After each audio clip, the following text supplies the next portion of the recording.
Screen पे visible हो जाएगा।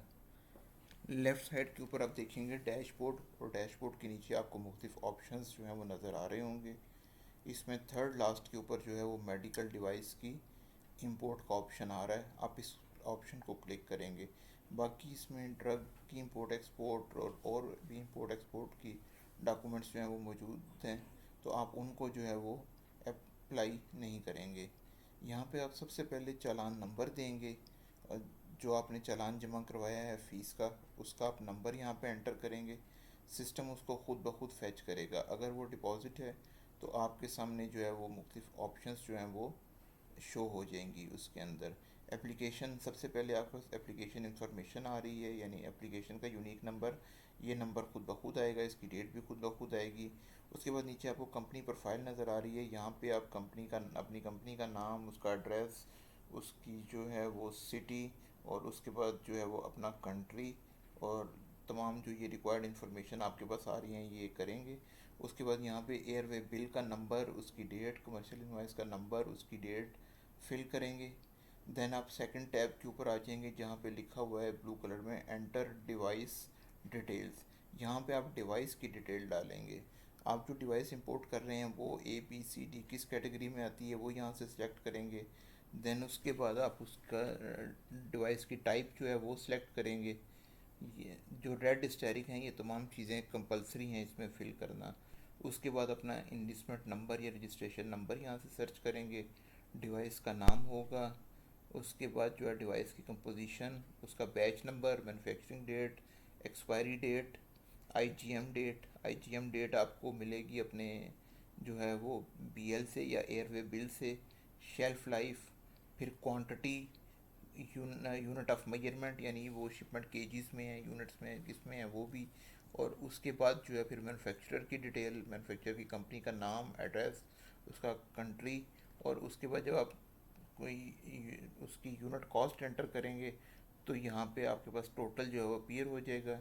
अगर एक से ज़्यादा प्रोडक्ट है तो आप हर प्रोडक्ट को अलग अलग उसमें एंटर करेंगे, एक ही नहीं करेंगे। और ये नेक्स्ट प्रोडक्ट ऐड करने के लिए आप ऐड का बटन दबाएंगे और इस सेम यही डाटा अगली प्रोडक्ट के लिए भी एंटर करेंगे। जो डाटा आप एंटर करेंगे, जहाँ मैं सर्कल कर रहा हूँ इस जगह पे ये डाटा जो है वो आपके पास नीचे रो वाइज अपीयर होना शुरू हो जाएगा, यानी प्रोडक्ट नंबर 1, देन उसके बाद नीचे प्रोडक्ट नंबर 2, फिर प्रोडक्ट नंबर 3, फिर प्रोडक्ट नंबर 4, 5, इस तरह जितनी भी प्रोडक्ट्स आप एंटर करेंगे वो यहाँ पे हो जाएंगी। उसके बाद ये नीचे अटैचमेंट्स हैं। ये अटैचमेंट्स की इनमें क्या क्या चीज़ें अटैच करनी है वो मैंने आपको पहले बताई हैं। सबसे पहले आप BL अटैच करेंगे, फिर ये बाकी जितने भी डॉक्यूमेंट्स मैंने बताए हैं ये सब आप अटैच करेंगे। जो डॉक्यूमेंट डिमांड बाद में किया जाएगा वो अदर में आएगा। ये जो आपके पास जो सर्टिफिकेशन का है इसको आप राइट क्लिक करेंगे। अगर आप एप्लीकेशन में आप कोई चेंज करना चाहते हैं या इसको टेम्परेरी सेव करना चाहते हैं तो वो भी कर सकते हैं, नहीं तो आप इसको सबमिट के बटन पे जाके जो है वो सबमिट कर देंगे। जब आप इसको सबमिट कर देंगे तो ये मुकम्मल तौर पे जो है वो फिर उसके बाद ड्रैप के पोर्टल में चली जाएगी। वीडियो का सबसे लास्ट और इम्पॉर्टेंट टॉपिक अब हम डिस्कस करने लगे हैं। इसमें सबसे पहला पॉइंट है वो ये है कि कस्टम्स से इस मामले के ऊपर किसी किस्म की भी रिलीफ जो है वो आप उसकी जो है एक्सपेक्टेशन ना रखें, क्योंकि ड्रैप, ये मामला जो है वो ड्रैप की तरफ से है। कस्टम्स की तरफ से सिर्फ इसकी इन्फोर्समेंट आ रही है। ड्रैप के रूल्स में ये चीज़ 2022 से मौजूद है और इसके ऊपर इतनी ज़्यादा सख्ती नहीं की जा रही थी इस मामले में, क्योंकि ज़ाहिर प्रोडक्ट्स रजिस्टर नहीं थी। लेकिन अब, और वैसे भी 31 दिसंबर 2024 तक इस मामले में कोर्ट का स्टे भी था उन लोगों के लिए जिन्होंने अप्लाई किया हुआ था और उनकी प्रोडक्ट रजिस्टर नहीं हो रही थी। तो एक टेम्परेरी स्टे मौजूद था कि कोई भी ऐसा एक्शन नहीं लिया जा सकता जो इम्पोर्टर को एडवर्सली इफ़ेक्ट करे। तो इसकी वजह से उस मसले, इन चीज़ों के ऊपर इतनी ज़्यादा इम्प्लीमेंटेशन नहीं थी, लेकिन अब ये इम्प्लीमेंटेशन स्टार्ट हो गई है। और क्योंकि ये ड्रैप की तरफ से स्टार्ट हुई है और ड्रैप की तरफ से वाज़े तौर पर ये बता दिया गया है कि कोई भी प्रोडक्ट अनरजिस्टर्ड सेल नहीं हो सकती। तो और यही चीज़ जो है वो जब कस्टम्स को भी बताई गई है तो कस्टम्स की तरफ से भी इस पे इन्फोर्समेंट जो है वो देखने में आ रही है। तो जिन लोगों की प्रोडक्ट रजिस्टर नहीं है वो इस मामले में किसी किस्म की भी रिलीफ की तवक्को ना करें, या जिनकी प्रोडक्ट इसमें रिलीफ सिर्फ उन लोगों को मिल सकता है जिनकी प्रोडक्ट रजिस्टर हैं या जिन्होंने रजिस्ट्रेशन के लिए अप्लाई किया हुआ है और उनकी रजिस्ट्रेशन ड्रैप एंड के ऊपर पेंडिंग है। लेकिन ड्रैप भी रजिस्ट्रेशन जो है तकरीबन 20 दिनों में कर रहा है, अनलेस कि आपकी एप्लीकेशन में कोई इशू ना हो। तो आपका काम है कि अपनी एप्लीकेशंस को प्रोसेस करें जल्द से जल्द, तक और अपनी प्रोडक्ट को जो है वो रजिस्टर करवाएं। इस मामले में अगर कोई भी टेम्परेरी ऐसा वो मिलता भी है रिलीफ, तो वो सिर्फ उन लोगों को मिलेगा जिनकी प्रोडक्ट जो हैं वो ड्रैप में पेंडिंग है रजिस्ट्रेशन में, उनको शायद रिलीफ मिल सकता है। और वो भी रिलीफ जो होगा वो शिपमेंट की क्लियरेंस की हद तक होगा। आपको बाउंड किया जाएगा कि आप उस शिपमेंट को क्लियर कराने के बाद आगे सेल नहीं कर सकते। और उसके ऊपर, और अगर ऐसी कोई चीज़ कस्टम्स के या ड्रैप के इल्म में आती है कि आपने उसको अंडरटेकिंग देने के बाद फिर अंडरटेकिंग की खिलाफ वर्जी करते हुए उसको सेल कर दिया है किसी को, तो आपको उस पर जुर्माने की सज़ा हो सकती है। उसके अलावा अगर इसमें ये चीज़ मैंने आपको क्लियर कर दी, उसके बाद ये है कि आप आपके लिए कोशिश करें कि आप प्रोडक्ट रजिस्ट्रेशन के लिए अप्लाई करें ताकि आपको इस मामले से परमानेंटली जान छूट सके।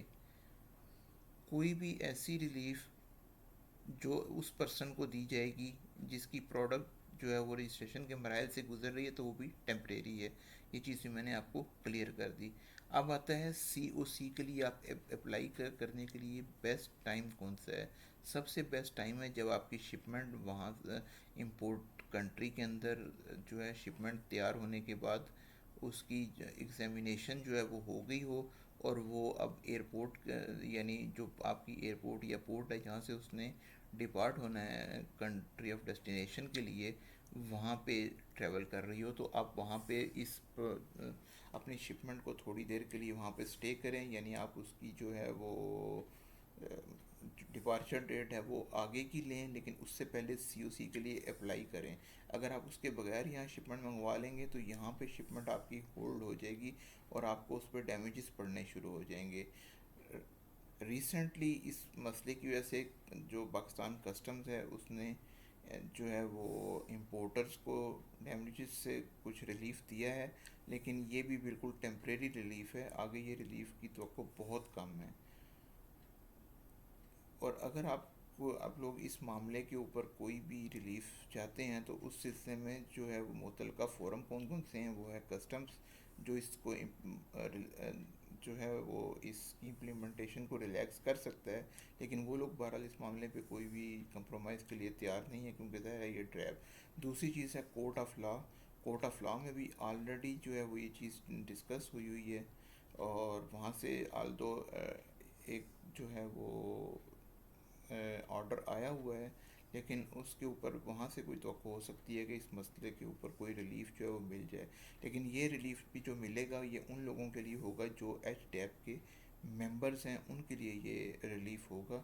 और वो रिलीफ किस हद तक होता है, क्या वो इस रिलीफ की बेस पे आप शिपमेंट को सेल भी कर सकते हैं या नहीं, ये भी एक इम्पॉर्टेंट पॉइंट है इसके अंदर। और उसके अलावा जो रिलीफ है वो आपको ड्रैप से मिल सकता है कि वो इस रूल की इम्प्लीमेंटेशन को मतलब रोक दे या जो है वो टेम्परेरी हाल्ट कर दे। This is the end of our video. I hope you will like our video. If you want to hire our services as consultant, then you can contact at the WhatsApp number given on your screen. Please like and share our video. Thanks for watching.